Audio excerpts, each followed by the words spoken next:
sweating because he's been mopping. He sits down and he puts his big hand in mine. And we go to town. See, prayer, oh yeah, we're going to have prayer group. We're going to have prayer meeting. And really, but are we going to pray?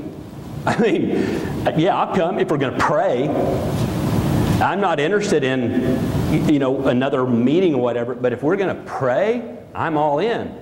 Let's go. Let's get after it. Let's pray all night, whatever it is. Okay? So that's kind of what you're going to see here. All of a sudden, it's not fluffy anymore. Oh God. I don't know if that was like his tone of voice, but his first two words are, "Oh God." And you can hear this raw thing. Oh God.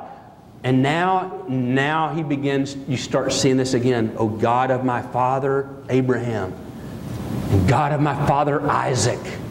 And he had not talked about his father Isaac. And yet here, and it's like now all of a sudden, this rising to the surface. Oh Lord, who said to me, go back to your country and your relatives and I'll make you prosper. Oh, can you imagine these words coming out of Jacob's mouth? I am unworthy. What? The first time in his life he ever said, Lord, oh God, I am unworthy of all of your mercy. He's been walking around all of these years like he's the stuff. He's the man. And now all of a sudden he gets in this place and that God has brought him to. Listen, God has to bring you to a place where your natural man, where your nature, Bobby, that's just in my nature. No, it's not if you're in Jesus. That nature's gone. And so that's what's going on here. That God will use anything and everything. Nothing is out of bounds for Him to use in your life and in my life to bring me to the place where it's gone. Okay?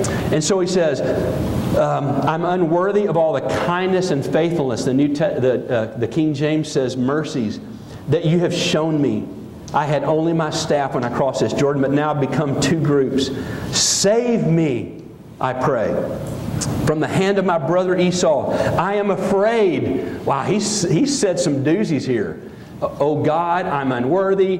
I am afraid. He's never mentioned these kind of things. It's amazing when we get in a hard spot. Janet? When we get in a place we go, man, that's not going to cut it anymore. Listen to me. What we've had spiritually will not cut it anymore. It won't. I'm telling you. God is undefeated. What you thought you had will not cut it from here on. It won't. Okay. But you have said, I will surely make you prosper. I'll make your descendants. So he spent the night there. Okay, so here's what he does. These next few verses.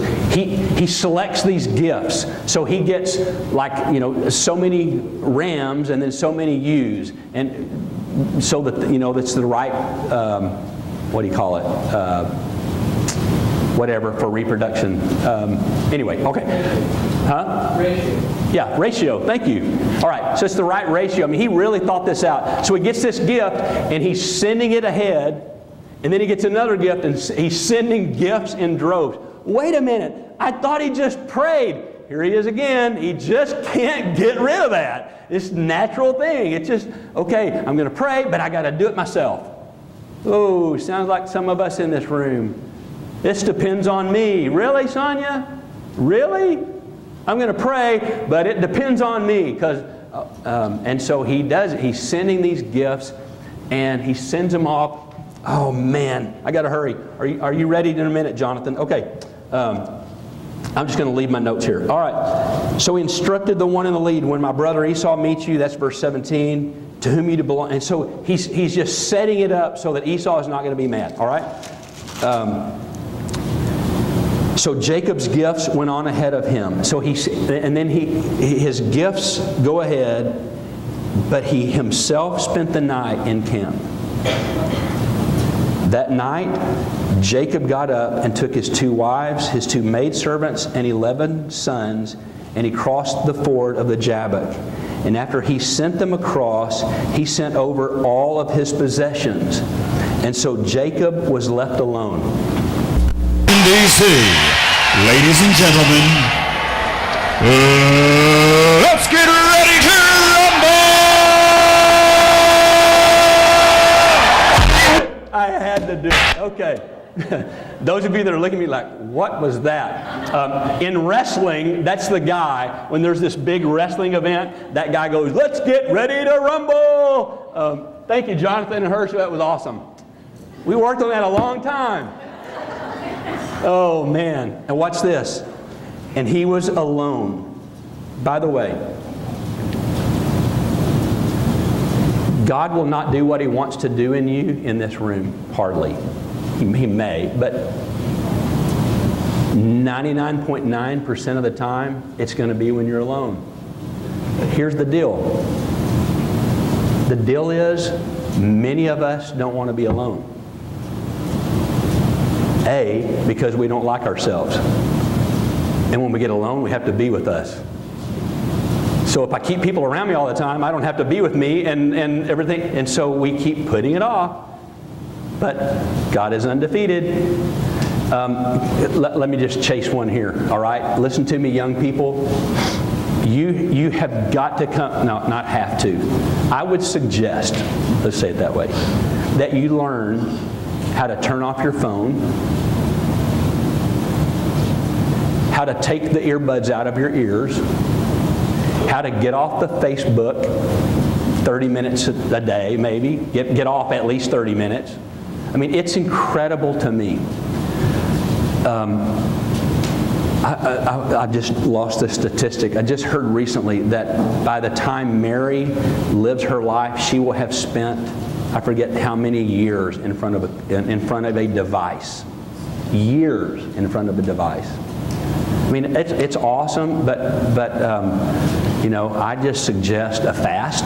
I do. A device fast. I can't live without that. Really? Okay. But here's the point. The point is not that I'm saying that's wrong. Don't you dare leave this room and go, okay, that's it. He said we can't use our devices. He's so legalistic. He's meddling. I'm saying if you're smart, here's what I'm saying. If you're smart, you'll learn how to get alone. Because it's alone when God does these deep things. And so he finds himself alone. Verse 24, and a man wrestled with him until daybreak. That's why the let's get ready to rumble. So he's alone, and all of a sudden, this angel, and we don't have time for me to unpack it, but it is Jesus. I could show you these verses. One of them in Hosea chapter 12, when it reveals who it was. And so here he is, this angel. He's wrestling. Now, wrestling with God ought to take about that long, right? Because see, the object of wrestling is to pin someone down to where they go, I've had enough. And he could have done that like that. But he knew that wasn't going to solve it. And so all night long, the word there for wrestling has to do with kicking up the dust. So you can see him rolling around. So, I mean, God is rolling around with Jacob for 6 or 7 hours until he's exhausted. And finally, the Bible, it says, I wish I could re-preach this. Okay, no, because the first part was important to me about the poor and stuff. So he wrestled with him till daybreak. Verse 25, when the man saw that he could not overpower him, don't think that you think that's what that means. He could have overpowered him, trust me. But it was that he was not doing it in a physical way.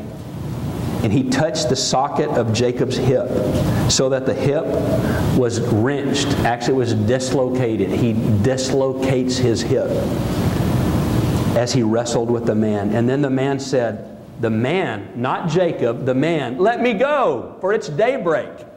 That's such a funny sentence to me. Okay, let me refresh your memory. After the resurrection of Jesus, these two disciples are walking on the road to Emmaus. And they're talking about Jesus, and this stranger walks up. What are y'all talking about? And so they begin to have this discourse with who we know as Jesus, but they thought it was a stranger, and they're talking about what had happened the last little bit. And slowly Jesus begins to reveal himself. And it says this verse, and he acted as if he would go on. What? There was another time in Mark, I think it's chapter 6. I got it in my notes, but I'm trying to hurry. The disciples are in the boat, there's a storm, and Jesus comes walking on the water, and it says this, and he acts as if he were going to walk by. What's he doing? He's doing the same thing as he did here. He goes, let me go, it's daybreak. Let me go. He's kind of playing. Why? Because he wants him to say, don't go. Don't go. And if you read the story about the road to Emmaus, he's acting like he wants to go because he's wanting them to invite him. Listen, he's wanting you to invite him and say, Jesus, don't go. Don't go. And he held him. He was holding on to him. At this point, there's no wrestling. The wrestling's over. I mean, he's got a limp, and he's just holding on. Listen, that's what God is after. He's after to break you to the place where all you have left is just to hold on to him. Where it's not about you any longer, Sonia. He just wants you to hold on to him, honey. Just hold on. Okay, God, I'm holding on. I've tried everything. I have every possible scheme, and it's all over. Listen to me. I got to finish. I got so much left to do, but I'll stop. Listen. You can tell a person, you don't see it, but you can tell that person by their limp. There is a spiritual limp in people that have come to that place. See, a person who's still hanging on to their nature doesn't limp. But you can tell, I can spot you. I can spot those who have been to this place where the Father has just over and over and over gotten them to a place. And you know what? It's His mercy. It's His mercy. Watch this. Nothing of your nature is going to end up in heaven. It won't get there. Whatever God has to do is going to happen here. It's like if I used the chisel. It's like chiseling away. There's not going to be one sound of a chisel in heaven. Not one. Whatever He's doing in me, it's going to happen here. And God is doing that in some of us. And for some of us, we're more stubborn than Jacob. Not me. And we grit our teeth and set our heels and we sit down and go, I am not going to budge. He's undefeated. He is. You can wrestle. He'll throw you around over and over. And you know what? But it's all over. And the best thing you're going to ever have happen to you is you're going to get a limp. Because when you limp, when you've been to that place, when you come to the place where God has totally pulled the rug out from under your nature and it's gone, and now all of a sudden, when you sing songs like Break My Heart at what breaks yours.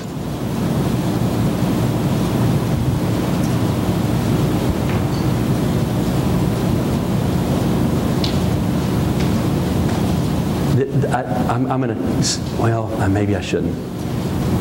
Yeah, whatever. I'm so in trouble anyway. So, I'm doing this wedding for someone coming up. And they said to me, and they're so excited. She's just beside herself. And I can't tell you who it is because you would know. But she's not here. Don't try to guess, all right? So, and she's so excited, and I'm so excited, and I'm excited because of the situation. And so, like several weeks in, she goes, there's something I forgot to tell you. We're living together. And I totally understand if you won't do it now. Oh, I'm honored to do it. I'm honored to get to preach that. Because there are things in me that God was so merciful in my life and lavished His grace on me. how dare I? And He's done all these things in me to get rid of my nature, to fill me with the resurrected Jesus. And how dare I go, are you kidding? No way, I'm not doing it. Look down my nose and, really? See, a limping person can never do that again. A person who walks with a spiritual limp cannot judge. They can't. They can't talk about anybody. You can't do it. Once you've been to this place, once you have been pinned down and your old nature is gone, your new nature, 1 John chapter 2, verse 6, he who says he abides in Him ought himself also to walk just as He walked. You say it again, 1 John 2, 6. He who says he abides in Jesus, if you say you abide in Jesus, your walk, you ought to walk just like Jesus walked.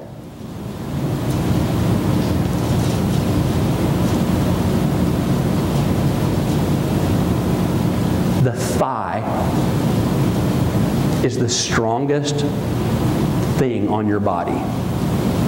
It's the strongest part of your body, and that's what the angel touched. And some of you, some of us, here's my question. This would be homework. We got to stop. What's your thigh? You're like, okay, you can touch this, but leave my thigh alone. Because that's the strength of your nature. It's like, I'm a self-made man. I made myself. Okay, listen to me. He's undefeated. So we got to come to this place where, I have to come to this place where I go, okay, God, I yield. I yield my life to You. I yield this front row to You, God. I do. Make them, Lord, what You want them to be. Do in them what You have to do. Do in this one what You have to do. It may crush me, but do what You have to do, God. And God, do in this room what You have to do. Do it, Lord. Do what You have to do to bring us to where we're known. And yeah, that's that church that limps. Because anybody could walk through those doors. I said this Wednesday night. Somebody said to me, Bobby, I've been afraid to say something to you because I'm afraid it would change how you feel about me and you wouldn't love me anymore. God, really, you thought that? Oh, there's nothing you could do to make me stop loving you.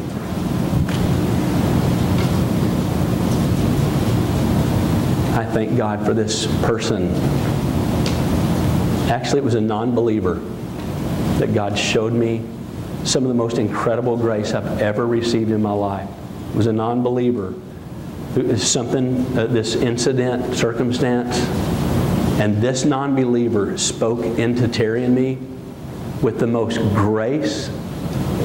And we almost named a child after this man because it was that profound that we saw the grace of God through this old rough cowboy who framed houses. And one day, years later, I'm in a Home Depot. Years and years had gone by. And I'm in a Home Depot and I see this little wiry guy, cowboy hat, which I recognized. And I go, it's Jackson! Jackson! And he has this nickname for me, I'm not going to tell you. And watch this. Watch me. I'm not playing. Bobby! Jackson, what's wrong? He's walking with a limp. The person that graced me more than anybody ever. He was bush hogging his place and stirred up a hive of bees and they got after him. And he jumped off his tractor and shattered his heel on these rocks. And the rest of his life, a man that I would name one of my kids after, that doesn't even know Jesus yet. And God used him, this limping we framed how, I framed how, that's how, when Terry and I first married, I was working for him.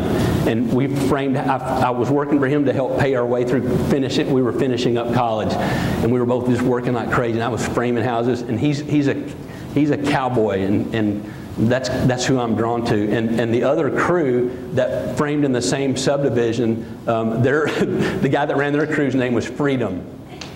Long hair, hippie, that whole hippie thing. And so every week, I promise you, every week, Jackson would get us all around and go, all right, see them?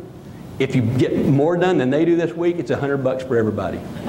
He was the best boss I ever had. But I mean, that's who he would. That was him, and he graced me, and I saw the grace of God, the love of Jesus from this cowboy named Jackson, who limped. I want to be around people we can limp together. People that have gone, God, whatever you got to do. Take this nature, do what you got to do to the thigh of my life. What I have counted on and bucked you on, and I fought you over this very thing. Listen, He's undefeated. Let's pray.